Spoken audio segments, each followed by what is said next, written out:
자, 오늘은 다니엘 4장을 좀 마치려고 합니다. 이 부분은 뭐 크게 어려운 부분이 아니기 때문에 줄줄줄로 아마 나가게 될 것 같습니다.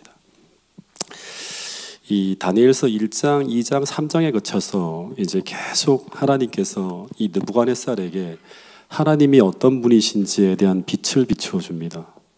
그래서 다니엘서 1장, 2장, 3장, 4장까지 이야기를 말씀을 쭉 보면 저는 어떤 생각이 드는가 하면 한편으로는 하나님이 이 다니엘이라고 하는 사람을 통해서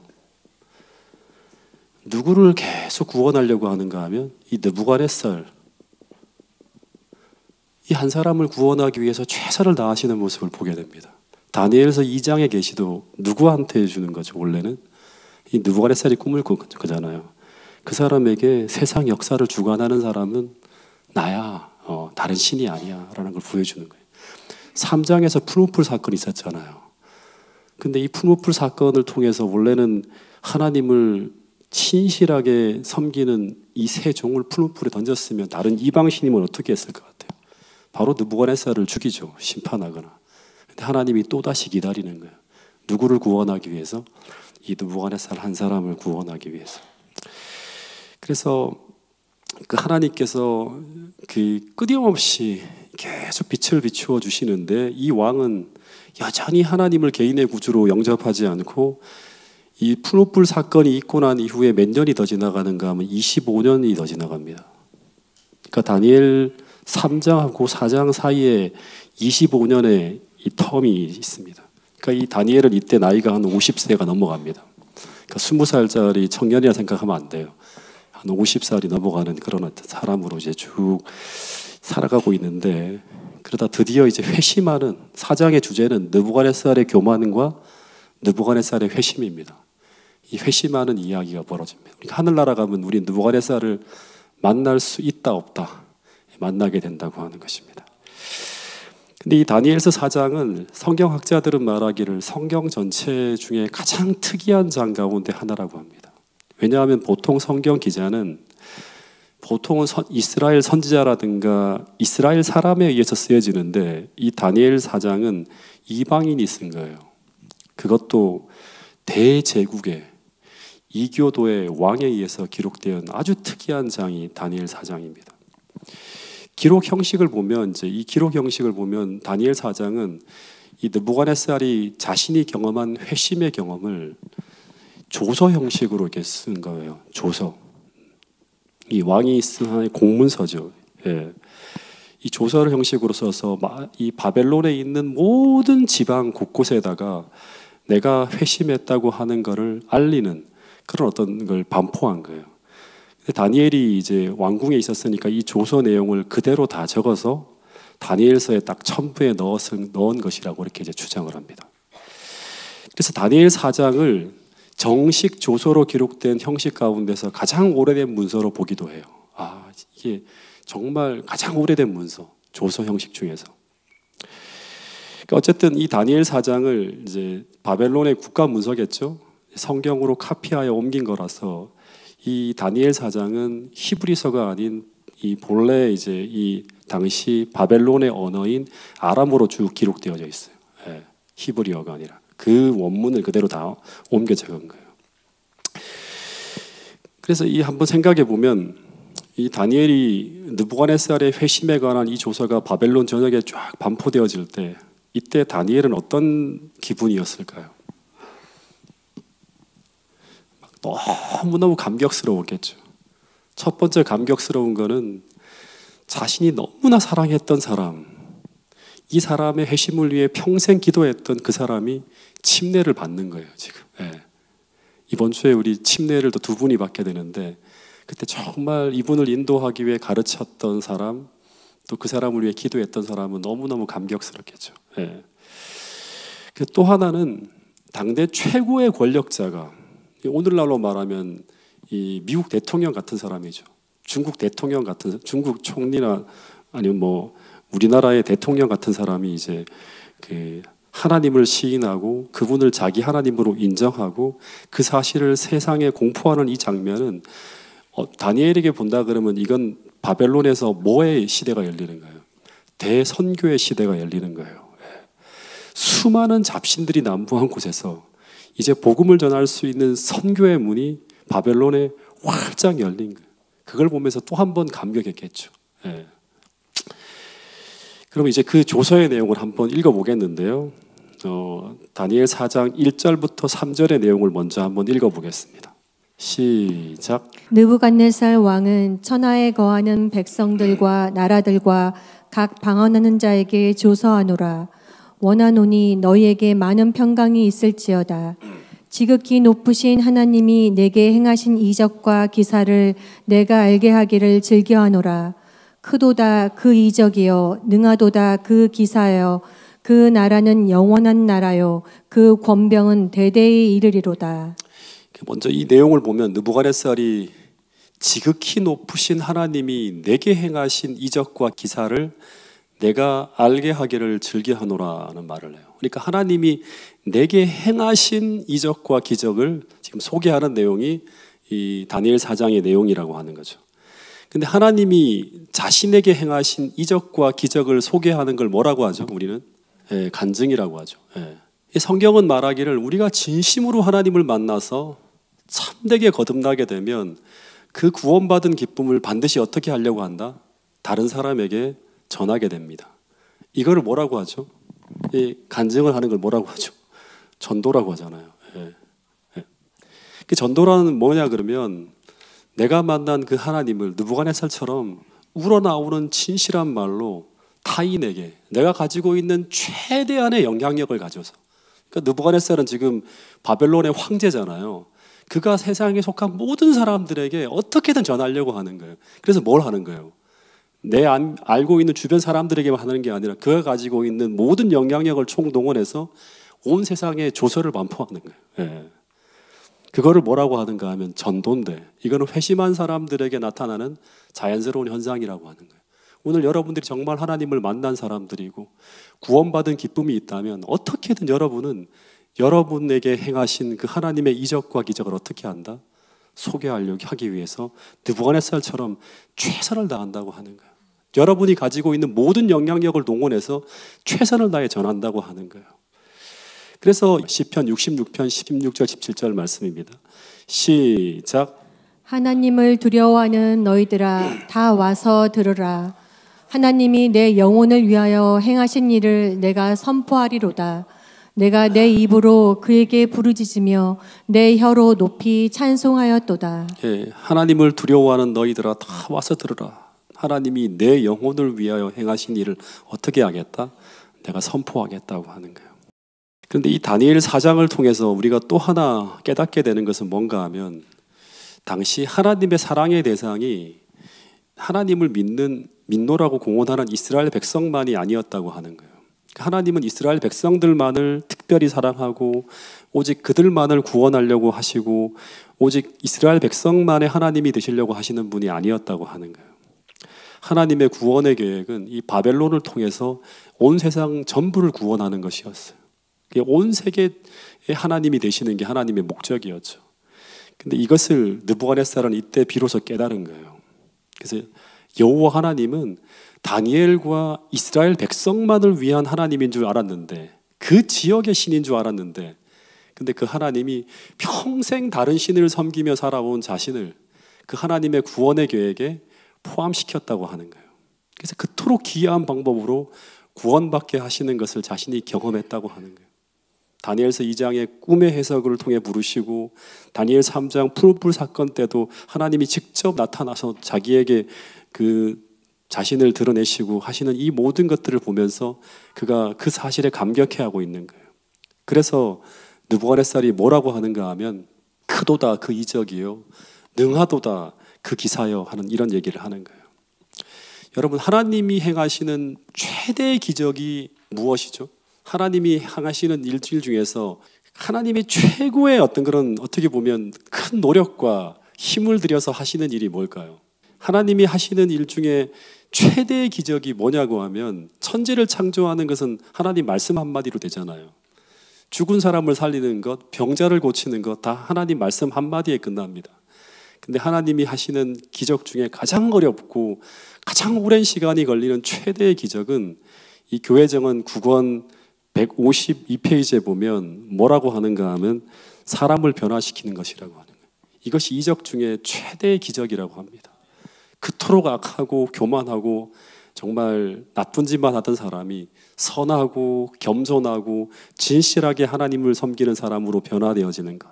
이것이 하나님이 행하시는 최대의 이적이라고 하는 것입니다. 그러면 그 악하고 교만하던 사람 죽이는 걸 정말 함부로 하던 이 느부갓네살이 하나님을 개인의 구주로 받아들이고 변화되어지는 이적 중에 최대의 이적이 일어난 장면을 이제 느부갓네살의 간증을 통해서 한번 들어보도록 하겠습니다. 4절부터 이제 쭉 7절까지의 이제 내용을 보면 이 느부갓네살이 태평성대를 누리면서 궁 안에서 편하게 지낼 때라고 합니다. 아무런 문제가 없어요. 온 세상이 다 평정이 됐어요. 근데 그때 한 꿈을 꾸었다고 합니다. 근데 이 꿈으로 말미암아 이 느부갓네살이 또다시 번민하게 됩니다. 다니엘서 2장처럼. 왜냐하면 이번에 꿈도 아주 불길한 꿈이었던가 봐요. 그래서 6절에 보면 또다시 박사들을 불러서 이 꿈의 해석을 알게 하라고 명령을 내렸는데 똑같이 또 이 바벨론의 모든 박사들이 그 해석을 말하지 못하였다고 합니다. 왜냐 그러면 이 꿈에 대한 해석을 말하면 자기 목숨이 위태로울 것 같은 그런 두려운 마음이 들었다고 하는 것입니다. 그래서 8절에 보면 뒤늦게 누구를 이제 부르는가 하면 이 다니엘이 내 앞에 들어왔으니 하면서 들어옵니다. 그리고 이 느부갓네살이 다니엘에게 그 꿈을 고하면서 이 해석을 알려달라고 요청을 합니다. 이 8절 9절을 한번 읽어보겠습니다. 시작. 그 후에 다니엘이 내 앞에 들어왔으니 그는 내 신의 이름을 쫓아 벨드사살이라 이름한 자요 그의 안에는 거룩한 신들의 영이 있는 자라. 내가 그에게 꿈을 고하여 가로되 박수장 벨드사살아 내 안에는 거룩한 신들의 영이 있은즉 아무 은밀한 것이라도 내게는 어려울 것이 없는 줄을 내가 아노니 내 꿈에 본 이상의 해석을 내게 구하라. 그러니까 여기 느부갓네살이 지난번에도 제가 잠깐 이제 이 이야기는 소개를 좀 한번 했는데요. 느부갓네살이 다니엘을 어떻게 이제 이 조서에서 소개하고 있는가 하면 이 다니엘은 그 안에 거룩한 신들의 영이 있는 자라고 소개하고 있습니다. 이 거룩한 신들의 영이 있는 자라고 하는 말은 어떤 말인가 하면 신과 교통하는 자라고 하는 거죠. 예. 근데 이 기사는 창세기 41장 38절에도 보면 이제 38절 39절에 보면 요셉에게도 적용되어지는 말씀이에요. 요셉도 거룩한 신의 감동을 받은 자로 일컬어지면서 이 바로의 총애를 받게 되고 똑같이 불길한 꿈을 해석해 줄 뿐 아니라 이 불길하고 불안한 세상을 어떻게 대비해야 되는 줄을 알려주는 그런 이야기가 쭉 창세기 41장에 보면 나옵니다. 근데 똑같이 다니엘도 똑같은 역할을 하면서 바로에게 요셉이 이제 총애를 받은 것처럼 느부갓네살의 총애를 받는 모습이 똑같습니다. 근데 이런 다니엘과 요셉 같은 사람들이 계속 말씀드리지만 언제 마지막 때 우리의 모습이 되어야 된다고 계속 말씀을 드리고 있습니다. 그러니까 우리도 이 시대의 거룩한 분의 영이 여러분들 안에 머물고 있는 그런 사람이 되어야지만 그 사람이 요셉이라든가 다니엘처럼 위기에 있을 때 우리의 역할이 빛나게 된다고 하는 것입니다. 여러분 다니엘처럼 요셉처럼 정말 이 혼란한 시대, 불안한 시대 하나님의 영이 여러분들을 지도하는 가운데서 모든 사람들이 볼 때 그 위기의 순간 우리에게 이 시대를 살아갈 수 있는 지혜와 방법을 구할 수 있는 그런 사람들로서 이 시대에 세워짐을 받는 여러분과 제가 될 수 있기를 간절히 바라겠습니다. 어쨌든 다니엘이 들어오게 되고 이제 그 앞에서 느부갓네살은 자신의 꿈 이야기를 시작합니다. 근데 꿈 이야기가 좀 긴 이야기가 나오는데 제가 좀 빨리 나가기 때문에 스토리로 그냥 말씀을 드릴게요. 느부갓네살이 침상에서 꿈을 꾸었는데 어떤 꿈이었는가 하면 그 땅의 중앙에 한 나무가 있는데 이 나무가 자라고 자라갖고 그 끝이 하늘에 닿았습니다. 그래서 땅 끝에서도 보일 정도로 굉장히 거대한 나무인데 그 잎사귀가 너무너무 아름답고 열매가 많아서 만민의 식물이 될 만하고 그래서 수많은 들짐승과 공중의 새들이 그 그늘에서 이렇게 쭉 깃들이고 있어요. 어떻게 보면 세상 모든 사람들이 다 거기에 모여서 식물을 얻고 살아가는 그런 나무가 바로 이제 이 중앙에 놓여진 이 거대한 나무였어요. 근데 갑자기 어느 순간에 한 순찰자가 하늘에서 내려와서 뭐라고 소리를 지르는가 하면 그 나무를 베고 그 가지를 찢고 잎사귀를 떨고 그 열매를 해치고 짐승들과 새들을 전부 그 나무에서 떠나게 하고 다 쫓아내라고 하는 소리를 지릅니다. 근데 그래서 나무를 베고 하는데 근데 뭐는 남겨두라고 하는가 하면 그 뿌리의 그루터기를 땅에 남겨두고 그를 철과 노줄로 꽁꽁 묶고 동이고 그리고 그것이 하늘 이슬에 젖고 땅의 풀 가운데서 짐승으로 더불어 지내게 하라고 합니다. 그리고 그도 짐승의 마음을 받아서 7대를 지나가리라 하는 이런 선언을 쭉 합니다. 근데 이 말씀을 보면 하늘의 순찰자의 명령대로 이게 쭉 될 것인데 이 일을 통해서 하늘은 이 나무에게 뭘 가르치려고 하는가 하면 여기 진짜 중요한 말이 나오는데요. 이게 반복이 됩니다. 인생으로 지극히 높으신 자가 인간 나라를 다스리며, 그러니까 느부갓네살이 이걸 다스리는 게 아니에요. 지극히 높으신 자가 인간 나라를 다스리시며 자기의 뜻대로 그것을 누구에게든지 주시며 지극히 천한 자로 그 위에 세우는 줄을 알게 하려 함이니라 하였노라, 이런 말을 합니다. 근데 이 다니엘이 이 꿈 이야기를 듣고 난 후에 놀라서 벙벙해서 막 너무너무 충격적인 거예요. 그래서 마음이 범민하였다고 합니다. 그러니까 굉장히 불길한 꿈인 거죠. 근데 이 왕이 그 다음 절에 보면 그 해석을 전하는 걸 걱정하지 말고 말하라고 합니다. 다니엘이 뭐라고 하는가 하면 이 일은 절대 왕에게 일어나지 않기를 바랍니다. 그러니까 다니엘이 얼마나 느부갓네살을 사랑하는지 몰라요. 우리가 한 사람을 구원하려고 하면 30년간 이런 어떤 사랑을 가지고 우리가 이렇게 헌신하고 섬겨야지만 이런 사람이 회심할 수 있는 거예요. 절대 이런 일이 벌어지기를 원치 않는다 하면서 그러면서 이제 그 뭐라고 하는 이 꿈 해석을 풀어줍니다. 근데 그 해석이 뭐냐 그러면 20절부터 보면 뭐라고 하는가 하면 이 하늘 꼭대기에 다 수많은 생물이 깃들이고 있는 이 거대한 나무는 무엇을 가리킨다? 이 거대한 나무 바로 느부갓네살 왕이에요. 그러니까 다니엘서 2장의 금머리하고 일맥상통하죠. 그래서 지금 왕의 권세가 이 꿈에 나온 것처럼 하늘에 닿은 나무처럼 온 세상 모든 사람들이 다 모여서 여기서 먹고 사는 일들이 벌어지고 있고 이 나라의 명성이 땅끝까지 다 미친다는 거예요. 그러니까 땅끝에서 다 봐도 이 나라가 어떤 나라인지 다 보일 정도로 그런 위대한 나라예요. 실제 역사를 보면 이 느부갓네살은 43년 재위 기간 중에 대부분은 전쟁터에서 보냈고요. 본국에 돌아오면 다 뭐 하는가 하면 매일같이 건축 현장에 살았대요. 건축 현장에서 다 짓고 또 정복하고 이렇게 하면서 어마어마한 업적을 쌓은 왕이 바로 느부갓네살이에요. 근데 이 사람이 재위 37년이 되었을 때 바로 이때예요.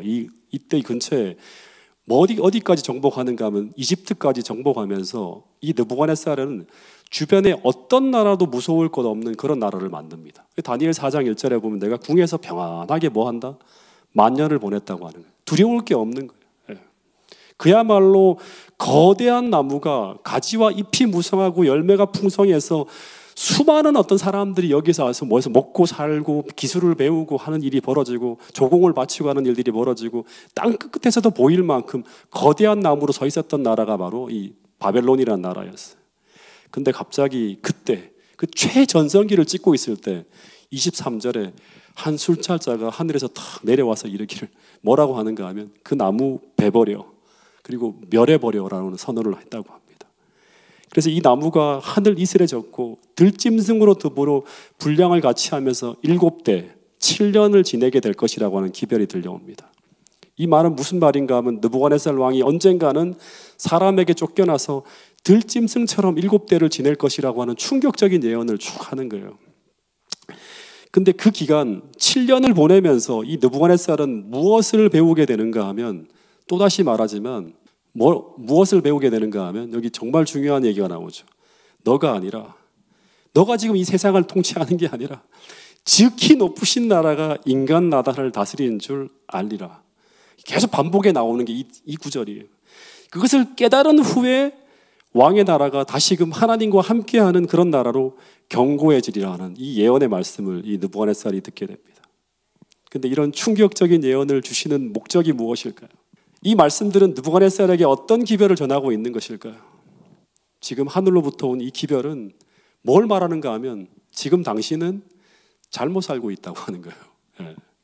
즉 이렇게 살아가면 어떻게 된다? 망한다고 하는 거예요. 그 얘기를 하고 있는 거예요. 그래서 회개해서 죄사함을 받아서 심판을 면하라고 하는 말이에요. 근데 하나님은 이 느부갓네살의 죄를 막연하게 지적하지 않고 계속 빛을 준 거예요, 지금요. 수십 년 동안. 그 다음 절에 보면 구체적으로 너의 죄가 뭔지를 지시하면서 이 부분을 해결하라고 합니다. 다니엘 4장 27절 말씀을 같이 한번 읽어보겠습니다. 시작. 그런즉 왕이여 나의 가난한 것을 받으시고 공의를 행함으로 죄를 속하고 가난한 자를 긍휼히 여김으로 죄악을 속하소서. 그리하시면 왕의 편안함이 혹시 장구하리이다 하였느니라. 이 말이 어떤 말인가 하면 지금 당시에 이 매일같이 정복 전쟁에 사람들 동원되고 돌아오면 뭐해요? 대토목 공사가 벌어져요. 어마어마한 건물들을 끝없이 짓고 있는 거예요.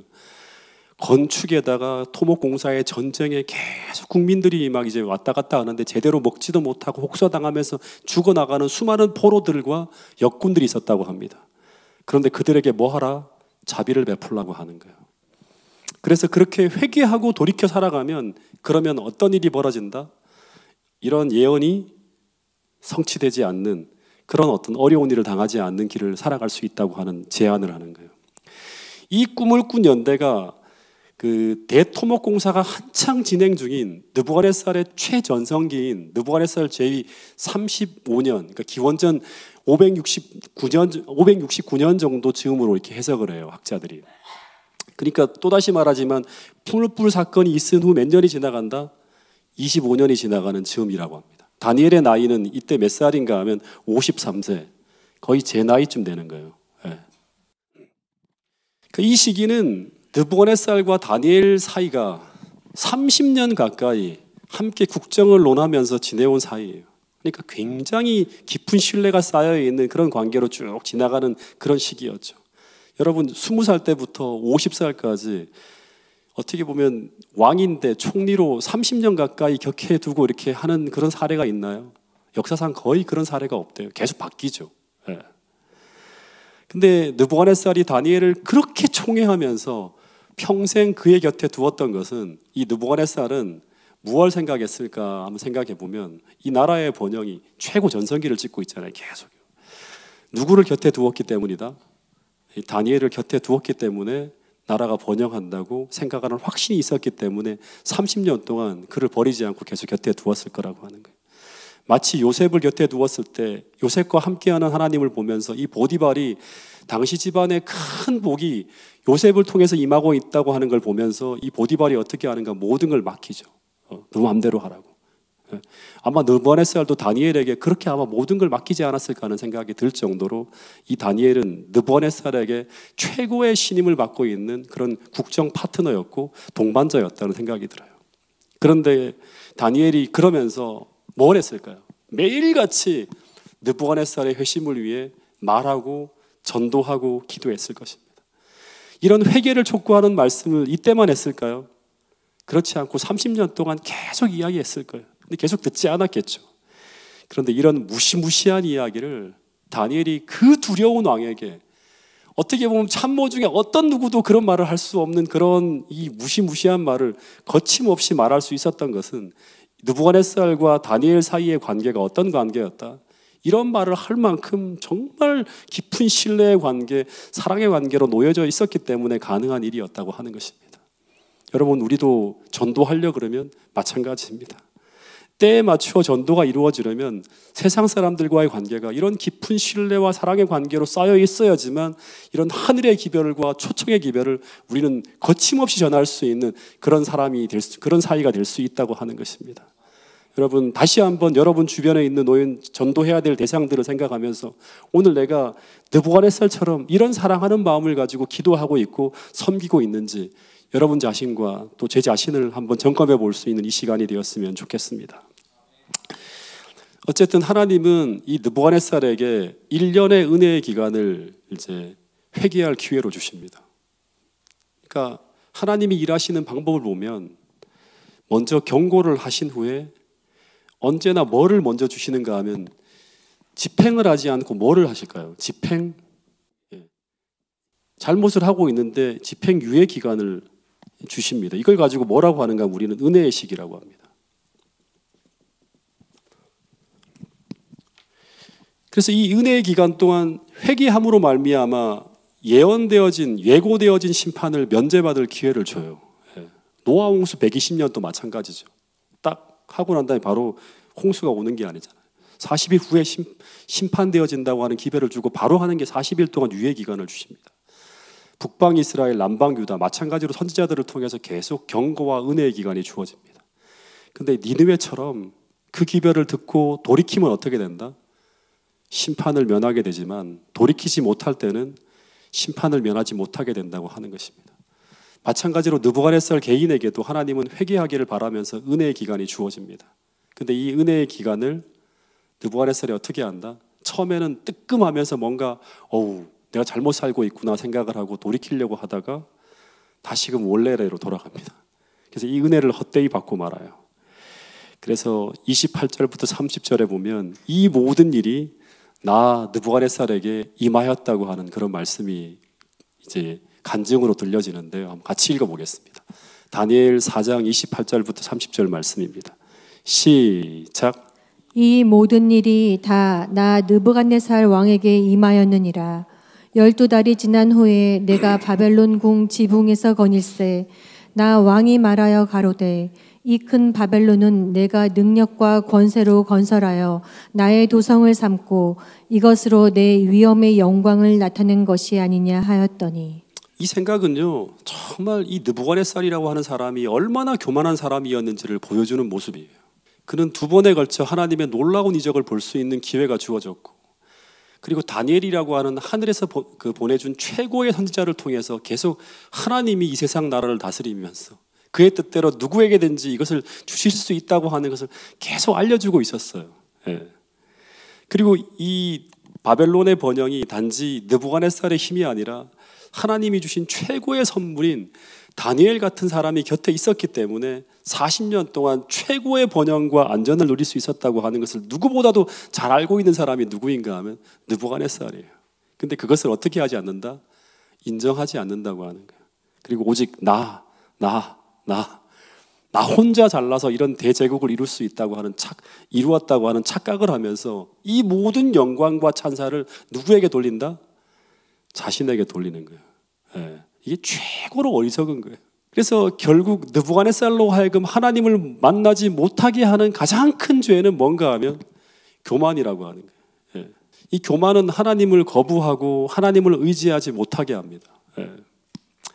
그래서 하나님은 이 느부갓네살로 하여금 진짜 지금까지 받아온 모든 빛을 하늘로부터 온 그 빛으로 받아들이고 이게 유익되게 하기 위해서 마지막으로 그에게 회개할 수 있는 가장 강한 시련을 주는 거예요. 최대의 시련을 주는데 그게 바로 뭔가 하면 31절부터 33절의 말씀이에요. 이 내용을 보면 이 말이 아직도 나 왕의 입에 있을 때가 뭐예요? 내가 진짜 너무너무 잘했다. 하나님을 인정하지 않고 내 영광을 이렇게 다 나타낸다. 모든 건축물마다 다 느부갓네살이 만들었어.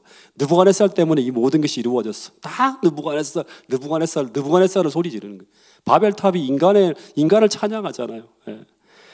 이 말이 아직도 내 입에 있을 때 하늘에서 소리가 내려 이르되 느부갓네살 왕아 내게 말하노니 나라의 왕위가 내게서 떠났느니라. 이런 계속 빛을 받고 있는데도 불구하고 계속 그걸 인정하지 않기 때문에 이런 어떤 징계의 어떤 그런 일이 벌어진 거예요. 완전히 빛을 안 받았다고 하면 이런 것들을 책망하지 않죠, 하나님이. 내가 사람에게서 쫓겨나서 들짐승과 함께 살면서 소처럼 풀을 먹을 것이요. 이와 같이 7대를 지나서 또다시 나오죠. 지극히 높으신 이가 사람의 나라를 다스리시며 자기 뜻대로 그것을 누구에게든지 주시는 줄을 알기까지 이르리라. 네가 받은 그 왕위가 네가 스스로 잘나서 주어진 게 아니야. 하나님이 한순간에 그걸 내릴 수 있어 하는 거예요.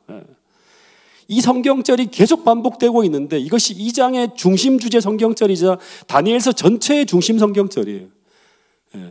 하나님께서 이 모든 것을 행하고 있다고 하는 이걸 인정해야지만 진짜 참으로 겸손한 사람이 되는 것이고 하나님의 어떤 그런 지도를 받을 수 있는 사람이 되는 거예요.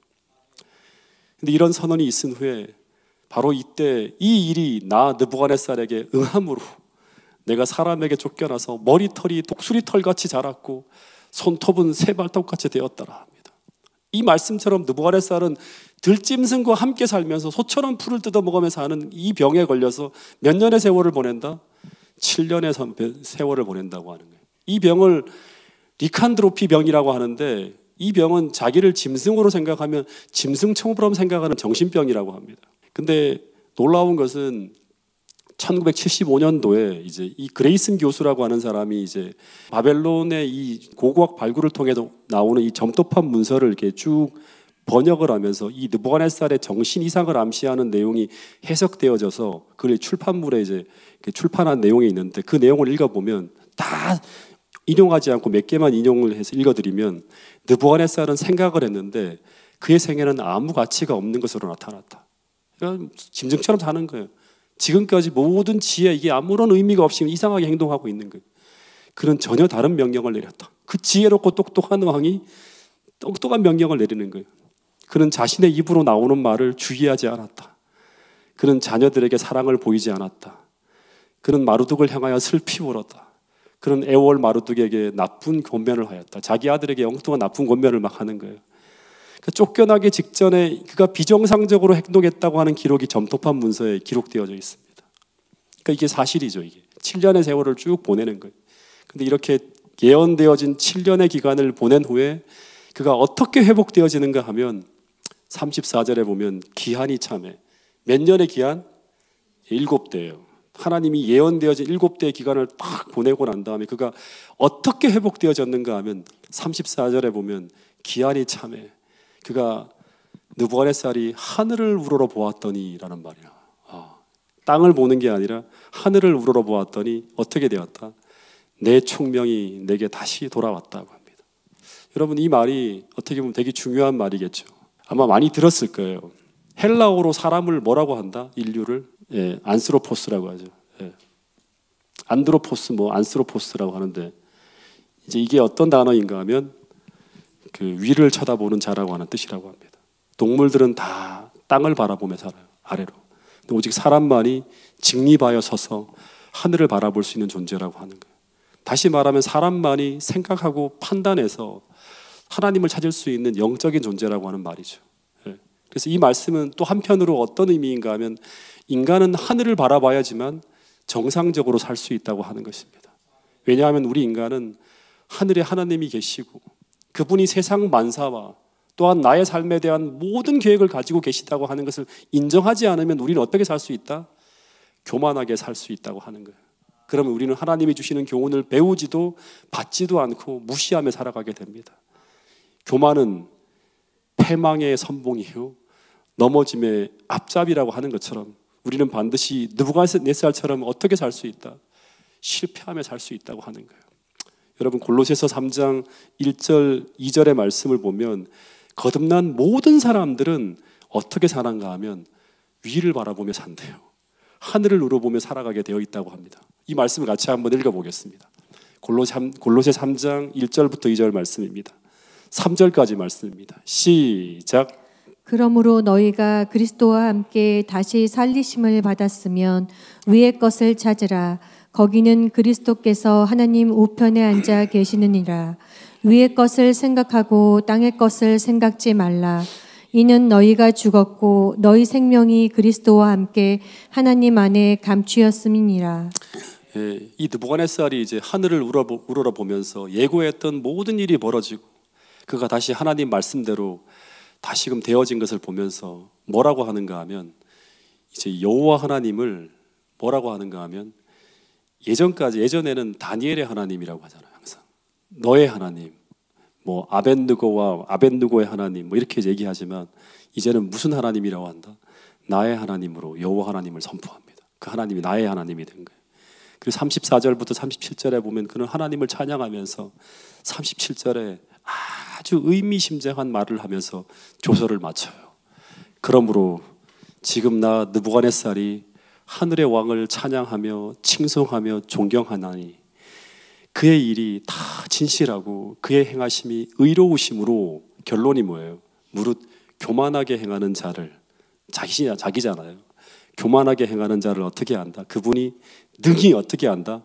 낮춘다고 하는 거예요. 예. 그 꼭대기에 있어봤자 하나님이 한순간에 어떻게 한다?